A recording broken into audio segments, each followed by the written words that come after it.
Nakapagtala ng kabi-kabilang landslide sa iba't ibang bahagi ng Cordillera bunsod ng epekto ng bagyong Maymay. Kasabay nito, tiniyak ng Benguet PDRRMO ang patuloy na monitoring sa epekto ng bagyo.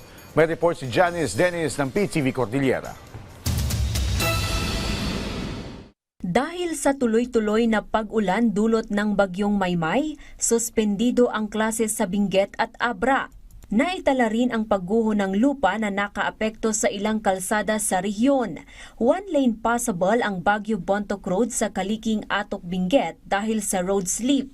Gayon din ang Marcos Highway sa Taloy Sur Tuba Benguet dahil sa mud flow. Pansamantala namang sarado sa mga non-resident ang Cannon Road. Patuloy na ang clearing operations ng DPWH Cordillera sa mga apektadong kalsada. Yung mga district engineering offices natin, sila po yung naglilinis ngayon po ng mga kalsada natin para isigurado na pwedeng dumaan yung mga travelers natin sa mga kalsada natin. Sa Benguet, 4 na pamilya o 20 individual ang nagsagawa ng preemptive evacuation. Patuloy naman ang pagmomonitor ng Benguet PDRRMO sa epekto ng bagyong Maymay at Habagat. Stay safe at safeguard.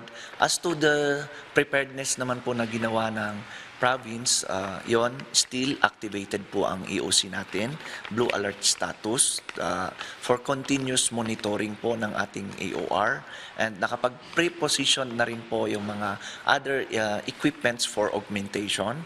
18 na pamilya o 48 na individual sa 9 na barangay sa Baguio City at Benguet ang apektado ng bagyo at habagat. Ayon sa DSWD Cordillera, 2 bahay ang bahagyang nasira, habang 9 na pamilya ang nakituloy sa kanilang mga kamag-anak. Nakahanda na rin ang mahigit 80,000 na family food packs at 33,000 non-food items para sa mga apektado. Patuloy naman ang pagmamonitor ng OCD Cordillera habang suspendido na ang tourism activities at mining operations sa rehiyon. Safety is number one. So yun po sana yung isa alaala natin na lagi at saka makinig po sa mga ulat po ng warning agencies natin tulad ng Pag-asa. Sana po ay maging prepared tayo lagi.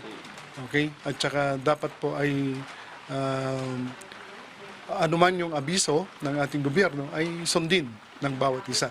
Muling nagpaalala ang ahensya sa publiko na maging alerto. Janice Dennis para sa Bayan.